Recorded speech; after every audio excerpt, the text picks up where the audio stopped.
one doesn't seem to be there. No. I think, Sunki, maybe you can read if you have the text. Yes, I have a text. I will read. Start reading. Okay. But there is another status of spiritual awareness, which seems to us to be a development from this state and power of pure self-consciousness, perhaps even a first departure, but is in fact normal and intimate to it. For the awareness by identity is always the very stuff of all the spirit's self-knowledge, but it admits within itself, without changing or modifying its own eternal nature, a subordinate and simultaneous awareness by inclusion and by indwelling. The being, the self-existent, sees all existences in its one existence. It contains them all. It contains them all and knows them as being of its being of its being, consciousness of its consciousness, power of its power, bliss of its bliss. It is at the same time necessarily the self in them and knows all in them by its pervadingly indwelling selfness. But still, all this awareness exists intrinsically, self-evidently, automatically, without the need of any act, regard, or operation of knowledge. For knowledge here is not an act, but a state of pure, perpetual, and inherent.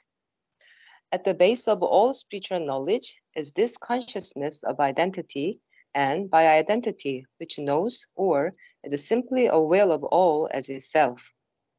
Translated into our way of consciousness, this becomes the triple knowledge thus formulated in the Upanishad. He who sees all existences in the self. He who sees the self in all existences. He in whom the self has become all existences. Inclusion, indwelling, and identity. But in the fundamental consciousness, this seeing is a spiritual self-sense, a seeing that is self-light of being, not a separative regard or a regard upon self-turning that self into object.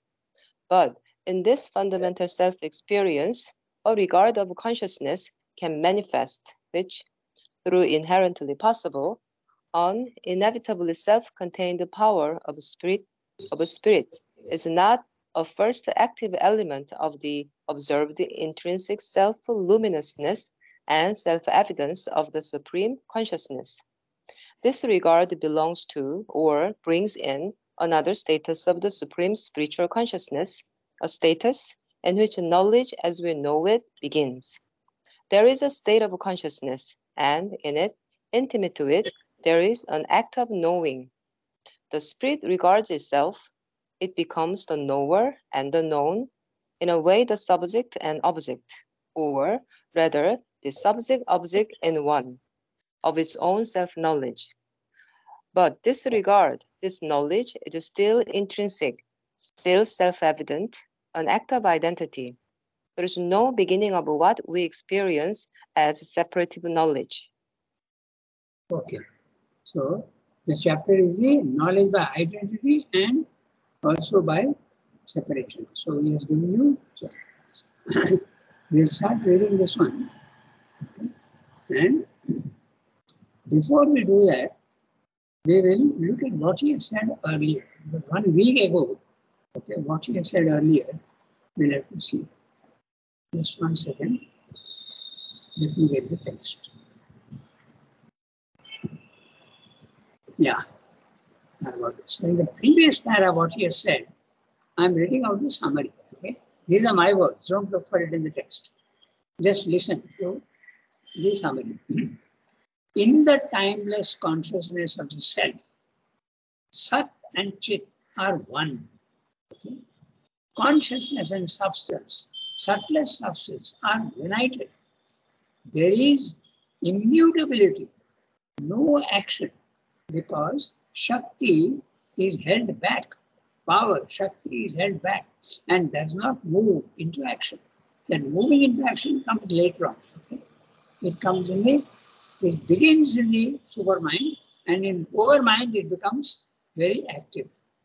Normally, when we speak of consciousness, we understand it to be a reaction. That means to say, something comes and we respond. There is a reaction. And when there is a reaction, we say there is consciousness. And when there is no reaction, we say he is not conscious. Okay? But that's a wrong idea. A response to an external stimulus. This is what we normally understand by consciousness. If such response seems to be absent, as in matter, there's no response. You hit a stone, it doesn't respond to you. And partly in vegetable life. Okay? If you hit a tree or even a plant, normally there is no reaction. You feel there is no reaction, but there is a reaction. But he's saying partly because there are plants which respond to you. Okay? There are many plants which respond. If you touch them, they close. Okay? They are called mimosa. No? Mimosa. They immediately close their leaves. There are many also where it's called in Bengali, it's called Lajjavati. Lajjavati. When you touch it, it feels shy and closes itself. Now, Sirve is saying this idea of consciousness is an error. But this is an error. Consciousness is not something, it's not awareness. Okay? It is something much more fundamental. It exists by itself. In the ordinary idea of consciousness, it responds. And when there is a response, you say consciousness. But that's not true at all. Consciousness is there everywhere, all the time. It may manifest or it may not manifest. It may become obvious or it may not become obvious. But it is there everywhere. Consciousness is omnipresent from the highest peaks to the lowest depths. It is present in the superconscious as in the subconscious, as well as in the inconscient. It is present even in dreamless sleep, in trance and catalepsy. Catalepsy is a state of being where there does not even seem to be any life. It can happen, but then you recover. It's quite common nowadays that what is called the near-death experience. Within 20 minutes, 25 minutes, it can be revived. People can be revived. So even there is consciousness. In the supreme, timeless, witness self, that's the Brahmic consciousness, since there is no operation of power, there is no action or reaction.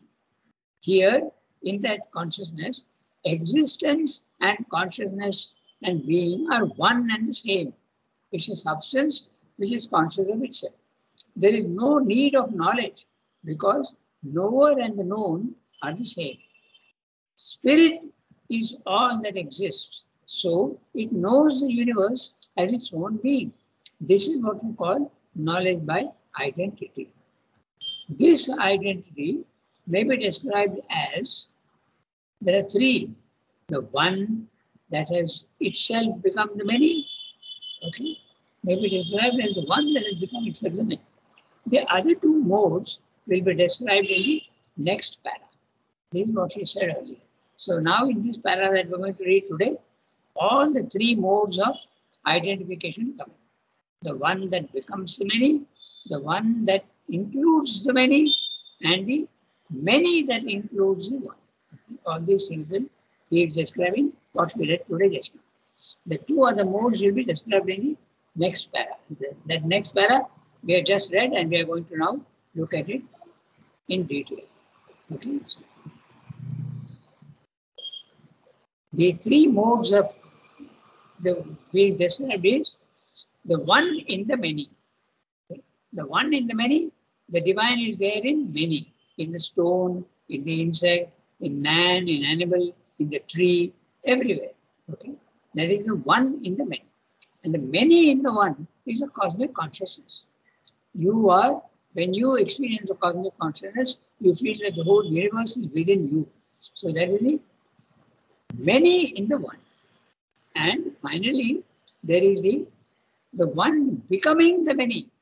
If you remember in the first chapter of Life Divine, okay, he says that matter is not the opposite of spirit. It is a fit instrument for housing the divine. Then in the next paragraph he says, it is not only a fit instrument for housing the divine, but is itself the divine. So that is what is meant by the one becoming the many. It's the divine himself who has become the stone. Not only he is living in the stone, but he is himself the stone. Okay? That's the whole thing. So, now we start reading each sentence. But there is another status of spiritual awareness which seems to us to be a development from the state and power of pure self-consciousness. Pure self-consciousness, the Brahmic consciousness. Perhaps even a first departure downwards, not upwards necessarily. Okay, slightly moving away from that consciousness, pure self-consciousness. But is in fact normal and intimate to it. All these are only different aspects of the consciousness, pure self-consciousness.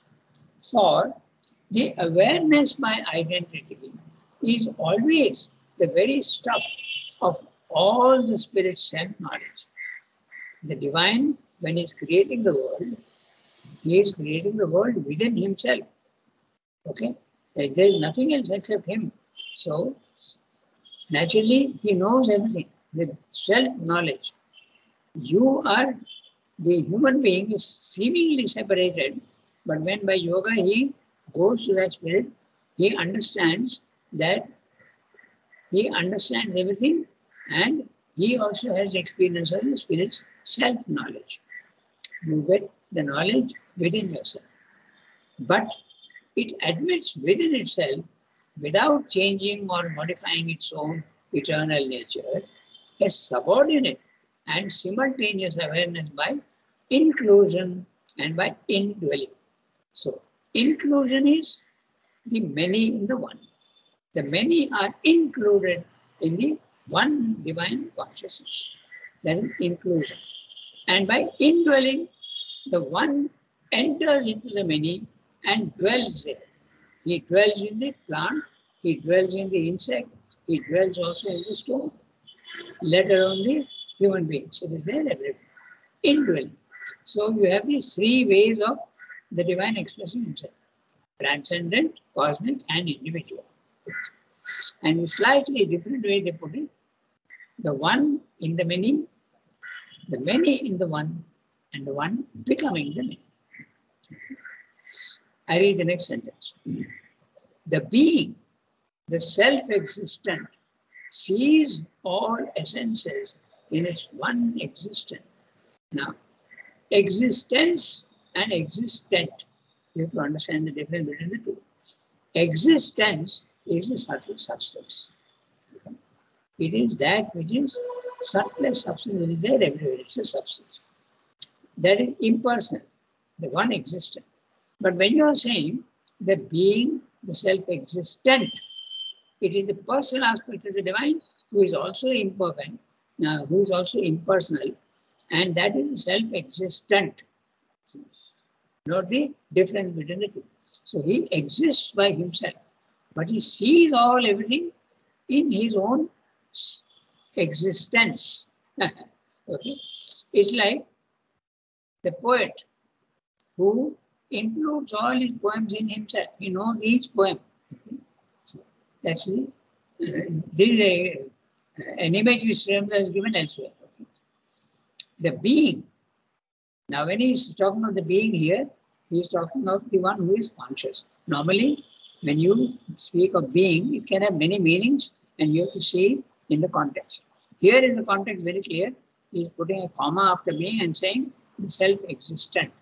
That means the Supreme Lord, the Purushottama, the one who is master of all the universe. He is conscious of himself. He is a person as well as a and impersonal. So, self-existent. He sees all existences in his own existence. He sees all that he has created within his own substance. It contains them all and knows them as being of its being, consciousness of its consciousness, power of its power, bliss of its bliss. We also see in us somewhat like when a mother gets a child, we think, he is bones of my bone and flesh of my flesh. Because the essence is he has come out of the mother. So this is exactly also what happens to the universe, which is coming out. The transcendent is the mother and the cosmos is the child. It has come out. That's what he's saying here. He's describing it in this way. Being of its being, the substance is the same. Consciousness of its consciousness, power of its power, bliss of its bliss. And note also, being, consciousness, power, bliss. So again back to Satchidananda. These four aspects will come again and again. It is at the same time necessarily the self in them and knows all in them by its pervading, indwelling selfness. That word, here's an interesting word now, selfness. I am the only thing that exists. Everything is me. And pervadingly indwelling. So he is there everywhere. That's the divine presence that we speak about. The divine presence is there everywhere, but we don't feel it. But we have to learn to feel it. But still, all this awareness exists intrinsically. It's not something imported from outside. It is something which is already there within you. Self-evidently, automatically, without the need of any act, regard, or operation of knowledge. Now, the word regard here, you have to understand in the French sense, regard. That means a witness stand, a seeing, okay? A seeing, sight. Regard word has to be interpreted as sight, okay? Or operation of knowledge. There is no need for any operation of knowledge because you yourself are everything. You know automatically. You don't need to acquire knowledge as we do in the physical world. Without the need of any act, regard or operation of knowledge. For knowledge here is not an act, but a state, pure, perpetual, and inherent. I told you earlier that consciousness and substance are the same. So he is repeating the same thing in different words. Knowledge here is not an act. At our level, it's an act. We have to make an effort and then we understand. Okay? But there is no question of any act because you are yourself. You are the power, you are the consciousness, you are the substance. But a state, pure, perpetual, and inherent. Note the word also, perpetual, eternal. Okay? At the base of all spiritual knowledge is this consciousness of identity, and by identity, which knows or is simply aware of all as itself. It knows everything as itself. Translated into our way of consciousness, this becomes the triple knowledge thus formulated in the Upanishad. He who sees all existences in the self. This is the many in the one. All that he has created exists only in the divine. So that's it. Many in the one. He who sees the self in all existences, the one who is seeing the divine in everything. Actually, if you have the experience, you see yourself in everybody. Okay? You remember that sonnet we read of Sri Aurobindo sonnet? So whichever existence I turn, I see myself in another face. Okay? So this is what is the cosmic consciousness. He sees the self in all existences. And finally, he in whom the self has become all existences. The divine is himself everything. Inclusion, indwelling, and identity. Inclusion is the cosmic consciousness. Indwelling, the divine in everything. And identity then again you are the same. Becoming the, okay, the three words. Inclusion corresponds to the many are included in the one. Therefore, it's the transcendent, and it's also the many in the one. Then indwelling, the one in the many. And identity, the one becoming the many. Different words, but very clearly you can understand the differences. Inclusion, many in the one. Indwelling, the one in the many. The divine in everything. And identity, the divine himself being everything, including stones and rocks and insects, everything, the divine himself. Okay? But in the fundamental consciousness, this seeing is a spiritual self-sense, a seeing that is self-light of being, not a separated regard or regard upon all, upon self, turning that self into object. So, at one level, object and subject become the same. But in the lower level, in the fundamental consciousness, this seeing is a spiritual self-sense, a seeing that is self-light of being, not a separated regard. Complete identification is not separate. Whereas, if you are in a cosmic, in the Brahmic consciousness, you see your body, but you are not troubled by it. You see the world, but you are not troubled by it. There is still object and subject. But in the identity knowledge, there is no difference between object and subject. The knower and the known become one. But in this fundamental self-experience, a regard of consciousness can manifest. A regard of consciousness is possible to have a separate. You are seeing everything, although they are in themselves. Although these things are in yourself, you can still see them. There can be a difference between Chit and Shakti. You can separate yourself. Where does this happen? It happens in the overmind consciousness. Okay? But in this fundamental self-experience, a regard of consciousness can manifest, which, though inherently possible and inevitably self-contained power of spirit, is not the first active element of this absorbed, intrinsic, self-luminous and self-evidence of the supreme consciousness. Look at the words carefully and you will see what you say. The first active element, okay, of the absorbed, intrinsic, self-luminous and self-evidence of the supreme consciousness. First of all, it is absorbed. In other words, it has not yet created the universe. It is only absorbed in itself. It's also intrinsic, self-luminous. The light is there, not from anywhere else, but its own light. Okay, it is a state of absorbed, concentrated light. Okay, and self-evidence of its supreme consciousness. It knows itself. There is a transcendent, and they also call it the Chit Ghana. It knows only itself, nothing else outside. This regard belongs to or brings in another status of the supreme spiritual consciousness, a status in which knowledge as we know it begins. So there is a concentrated condition where the physical, the universe is not created. But as soon as the universe is created, the divine starts seeing all that he has created and though slightly separate from himself. That's what he sees.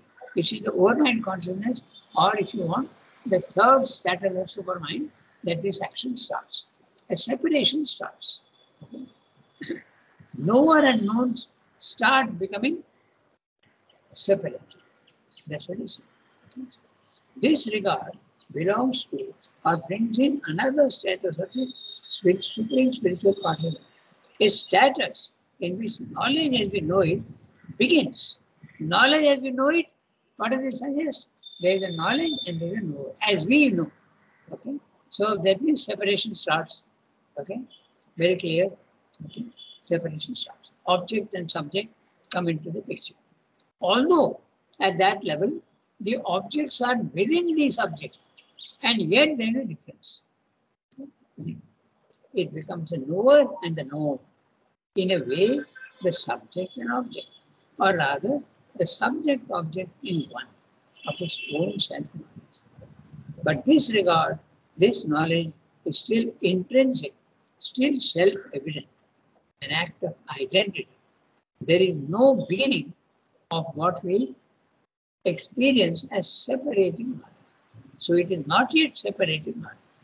It is direct knowledge, but it is not knowledge by identity, it's a slightly lesser term. It's not full knowledge by identity, but a slightly derived condition, slightly inferior. If you count from below, it's a third level of consciousness. If you count from above, it's a second. The first one is perfect knowledge by identity. The divine is himself everything. And when you come down slightly, the separation of knower and known begins, and that's at the overmind level. You have the beginning of, but totally indirect knowledge is, it is not absolutely the separative knowledge. Okay? That's what he said. Because separative, you are seeing things within yourself. See, if you are seeing yourself and you are seeing, oh, there is this thought in me, there is this desire in me, that desire and that thought is part of you only. It's not something outside. So it is not separative knowledge. That's what said this. Okay. Now, what is the time? 27. So we have got 10 minutes, 10, 15 minutes. We read the next one. But when the subject draws a little back from itself, the subject, the consciousness which is watching, who will read?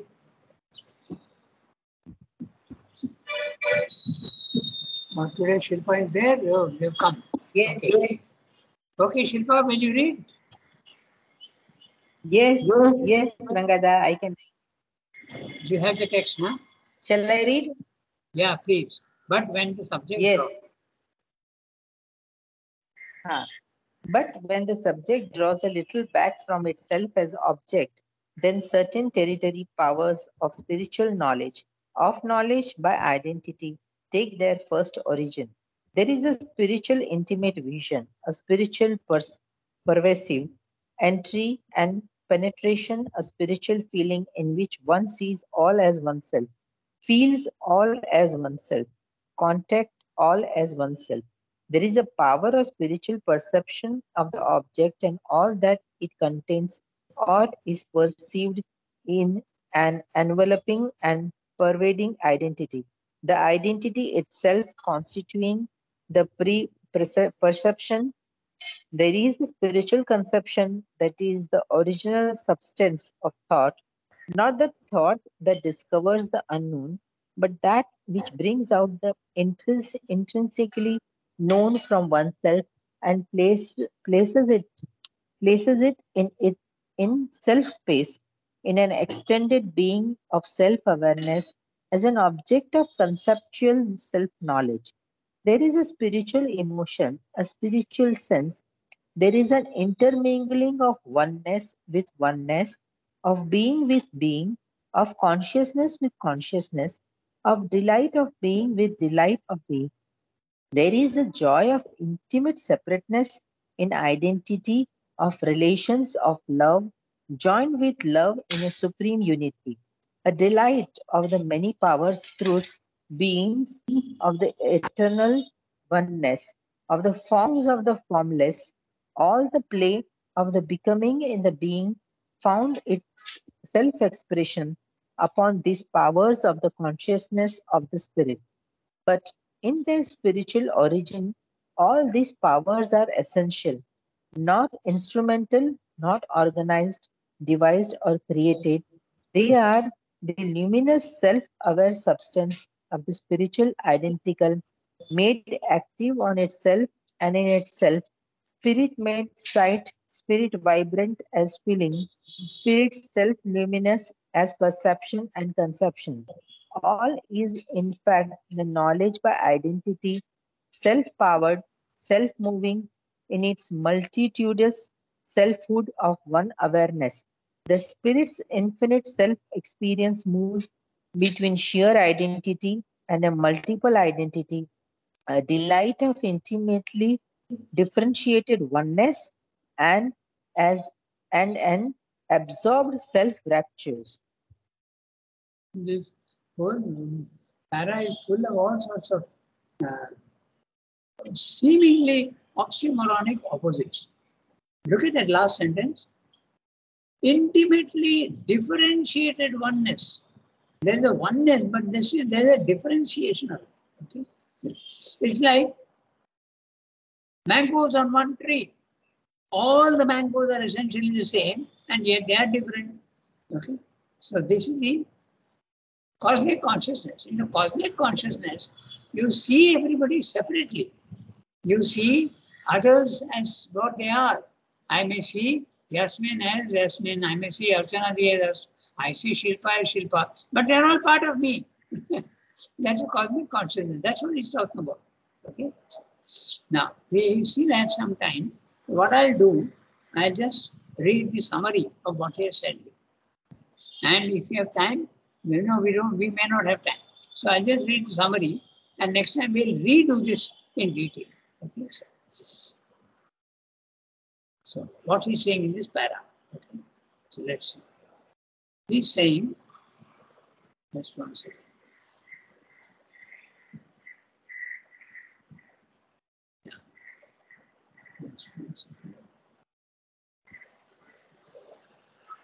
Yeah. Okay. In this strangely separative oneness, okay, it is one yet separate. When subject draws back from object, three powers of knowledge take birth without being separate. Without being separate. Okay. I can explain this a little bit in a slightly different way. Take a whole picture, okay, a painting, and that painting is on let's say, on a canvas. Okay? Now, I intend to make a jigsaw puzzle out of it. So what I do, I have to tell the worker where to cut the lines. Okay, so I make that painting. I take that painting and put lines wherever their cutting is to be done. So now this is what we described. It is a oneness. The whole picture is one, but I have decided that I'm going to make it into different pieces. It is still one, but the pieces also are seen separately and seen. Okay. This is also what he says about the supramental, the triple status of the supermind. Okay.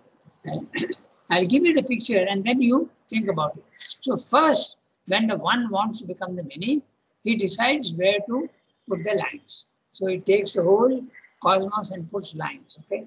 He got the picture, all the lines are there. So there is still, I'm seeing the whole, but I am now beginning to see also that parts are going to come out of it. Then I actually cut the lines. I cut the lines, but I have not separated them. So there is one step again below the only line making. I can see more of the parts, but I am still seeing the oneness. I am seeing still the whole picture. Okay. Then now, wherever I have cut the lines, move them away by 2 millimeters. Okay, 2 millimeters. If I stand back, I will still see the whole picture, but I will see also the parts. Now, instead of 2 millimeters, move it out 1 centimeter each. Okay. If you go sufficiently far, you will see the whole picture. But that picture is becoming less and less dim, less and less recognizable. Now, if I move those parts 1 meter away from each other, I don't see the wholeness, fullness at all. I am seeing only the parts. That is our condition. In the physical world, we are seeing only the parts. But as you keep climbing back in consciousness, you start seeing everything as part of you. And finally, at the highest level, you are the only one that exists. I hope this image helped you to understand what he's saying. Okay, it's a very interesting way of saying. painting and the jigsaw puzzle. Now I'm reading the summary with this idea. In this strangely separated oneness, when subject draws back from object, three powers of knowledge take birth, being separate. This one.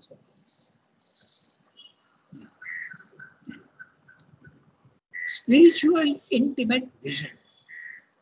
He has used these words. So I'm interpreting that. Spiritual intimate vision is many in the one. Spiritual pervasive entry. Pervasive. He's pervading into everything. He's entering into everything in a pervasive manner. That's one in the many. Okay?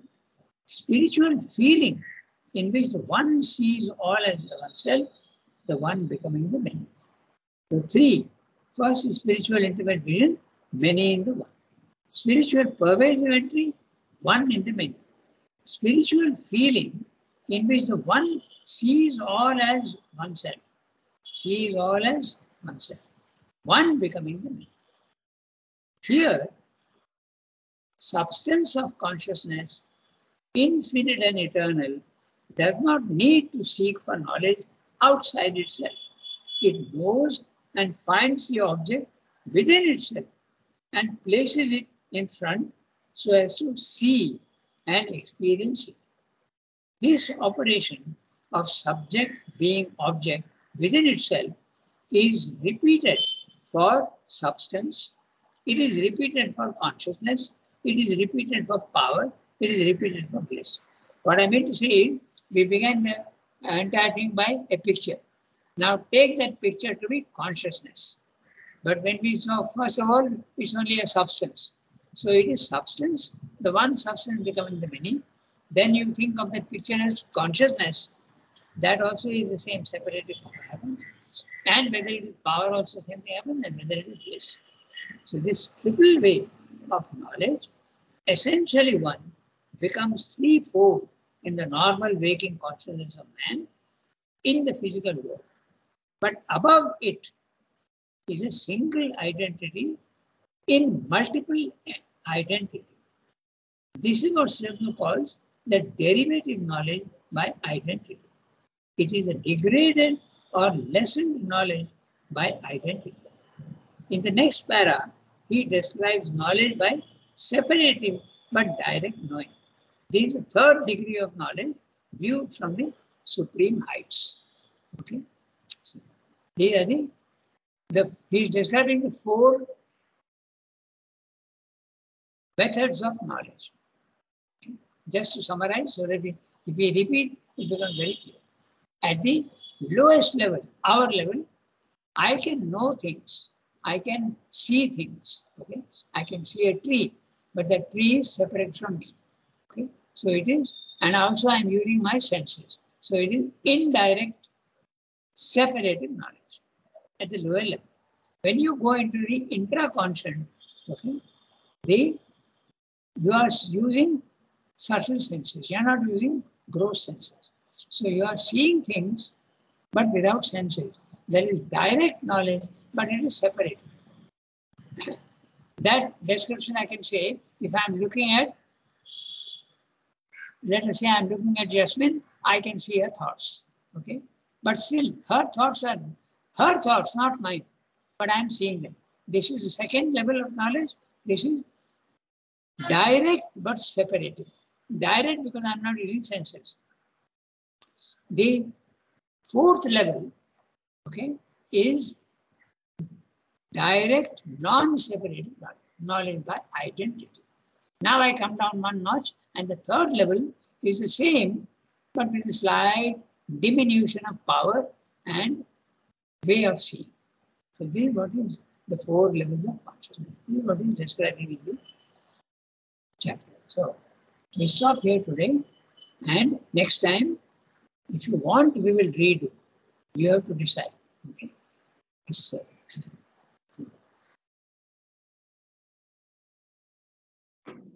Page 5, 6, 7 is what we read. Separated knowledge arising. So, Sonki, note down where Yes. yeah. where we have to decide whether you want to redo the para. But I think basically we We'll have, redo the para. okay, we'll do that. So just note it down. Okay. Yes, I will make a note. Is okay. Okay, au revoir everybody. Jasmine. Kiran. Bye everybody. Have a nice day. Yes, all well. Thank you, Rangadhar. Okay, au revoir.